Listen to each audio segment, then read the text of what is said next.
everybody, and welcome back to another video. In this video, we will be discussing round 10 from the FIDE Candidates Tournament. It is now officially safe to say that the FIDE Candidates are officially over as Sindarov wins yet another game, and he extends his lead from 1.5 points to a full 2 points ahead of the guy who is second to him, who is Anish Giri. He absolutely dominates Praggnanandhaa for the second time in this tournament, making him a full 8 out of 10 points, and no one is even close to him. The second guy in the standings is Anish Giri with 6 out of 10 points, and I don't see how anyone could possibly catch this man with only 4 rounds left. He dominates Pragg today, similarly to how he dominated Pragg in round 3 when he sacrificed his knight for 2 pawns in the attack. Similarly, in today's game, we're going to watch Sindarov literally do the exact same thing. Pragg is not going to get castle, and we're going to watch Sindarov again sack his knight for 2 pawns in the attack. And he's going to make Pragg super duper uncomfortable. He sacks material for the attack, and Pragg falls victim to it yet another game. Round 3 was great for how he played against Pragg, and then in this game, this is another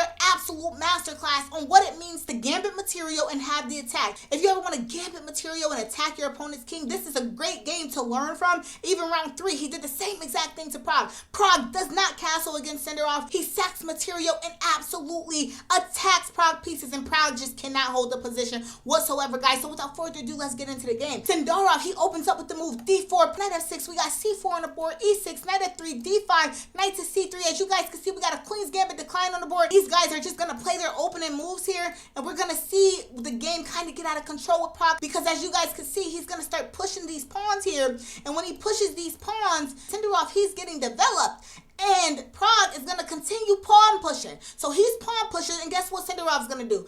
Capture this knight on e4, pawn captures back, and then we have the move queen captures e4. The problem with pushing all these pawns is you're forgetting about your king safety. Your king is still in the center of the board, and Pragg should know this because he got annihilated in round 3 by Sindarov for doing something similar, pushing pawns instead of getting your king safe. Your king is still in the center of the board. You cannot push these pawns without king safety against a guy like Sindarov. I don't understand. He's not the only guy to do this tournament, but he has done this for 2 rounds in a row against Sindarov. What are you doing? You have to get your king safe. You can't be pushing all these pawns. Ain't no prep in the world that's going to prepare you for the attack that he's going to put on this unsafe king. Black, he responds to move king to f8. Once again, guys, watch round 3 of this tournament, Sindarov versus Pragg, because it was so similar to this game where Pragg loses his castling privileges just as he just did here, and we're going to see white sacrifice material, okay? As you guys can see, he's going to give black the knight to weakens black king and to go full throttle for the attack. So knight captures on g5, Pragg plays the move bishop captures c3, then we got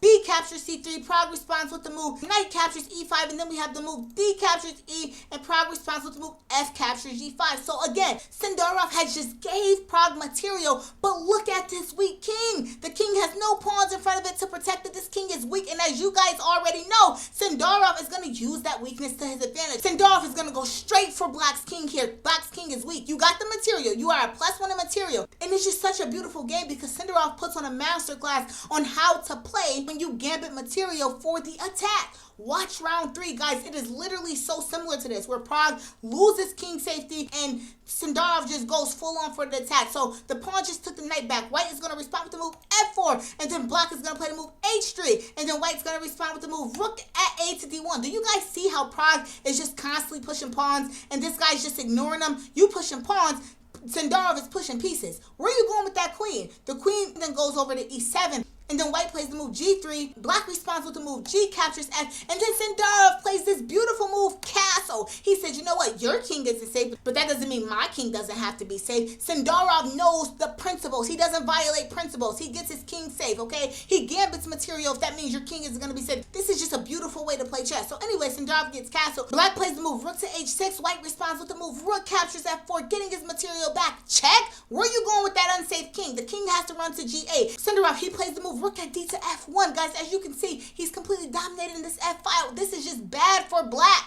This is just bad for black, and I love the game because he shows how to play when you gambit material. I am so inspired. My next tournament, guys, I might just gambit all my pieces for the attack.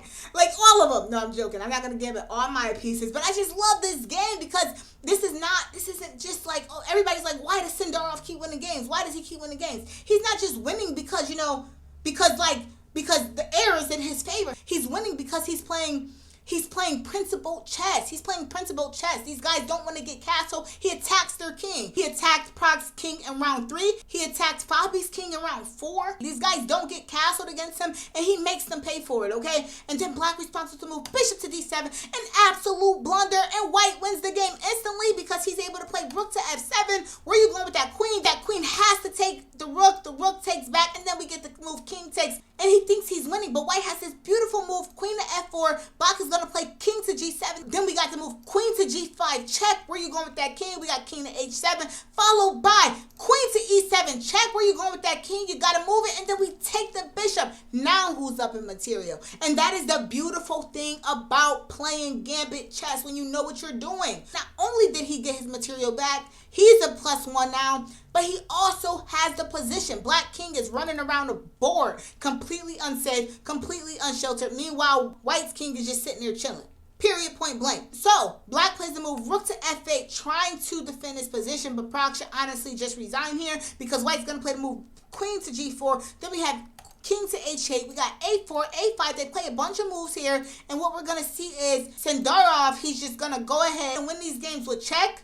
Okay, black is going to play the move rook to g7. Then we have queen to f5. Then we have the move rook at g to e7. Then we have queen to g4 check. And then the king runs to f8. In this position, Sindarov takes on h3. The rook takes on e6. And then Sindarov plays the move king to f2. And then we got rook at 8 to e7. White plays the move queen to h8 check. Where you going with that king? The king goes to f7, g4. Then we have the move rook to e4, queen to h5 check, king to g7, queen to g5 check, king to f7, king to f3, and what Sindarov is going to do is he's going to use his pawns, his king, and his queen to just push him up the board, and black is going to be in a lot of trouble. Black then captures on a4. We got the move h4 played. How is black going to stop white from pushing these connected pass pawns? You just cannot. Okay, black then responds with the move rook to a5, attacking the queen. The queen goes queen to h6, rook at a to e5, queen h7 check. The king has to run, queen to h8 check. Then we have the move king to f7. We have the move e4. White is just going to walk these pawns up with the help of the king and with the help of the queen, and there is nothing that black can do about it. b5 played, followed by h5, c5, okay, and then we have the move h6 played. How are you going to stop these babies? How? You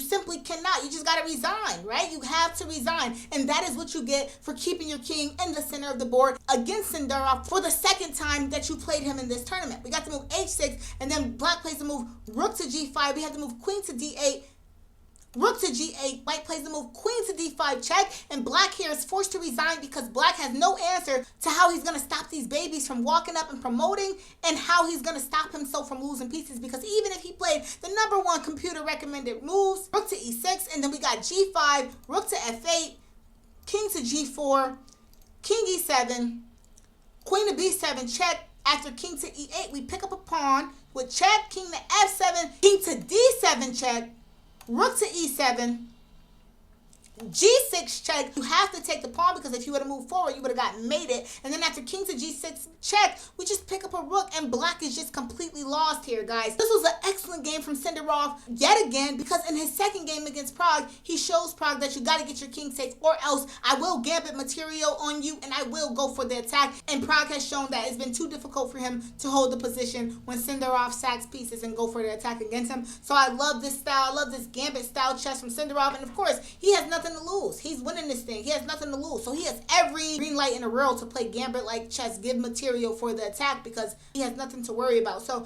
excellent game from Sindarov, guys, and this tournament is officially over. Let me take a look at the standings with you guys really quick. Ladies and gentlemen, as you guys can see here, every other game today ended in a draw. These are the standings as the result of round 10, guys, and it is looking more and more like this is Sindarov's tournament to win. There's no one that's going to catch him. In order for Anish Giri to catch him, Anish Giri will have to win at least 2 games. Javokhir Sindarov will have to lose at least 2 games, and then they would be tied. And then Anish Giri will have to outplay him for 2 more full rounds, which is just not going to happen. So this is the conclusion of round 10 of the FIDE Candidates Tournament, and it is looking like one guy is going to walk away with the title of this whole thing. We could have predicted that after he beat FIDE in round 4. Honestly, I had a lot of hope for FIDE at that time. I thought that maybe he'd catch him. Fabi lost to Hikaru, then he lost to Anish Giri, guys. So this tournament is pretty much over. This is Sindarov's tournament to win, and we will see how everything unfolds. But what a great game from Sindarov, beating down Praggnanandhaa like that. And the game is very reminiscent to how he beat him in round 3. He sacrificed the knight in round 3 as well with the black pieces. He sacrificed the knight for 2 pawns in the attack. And in this game, he sacrificed the knight for 2 pawns in the attack, and he beat Pragg in both games. So what a incredible game from Javokhir Sindarov, and he is going to walk away as the FIDE Candidates Tournament winner in the year 2026, guys. Thank you so much for reviewing round 10 with me, and I will see you guys in the next video.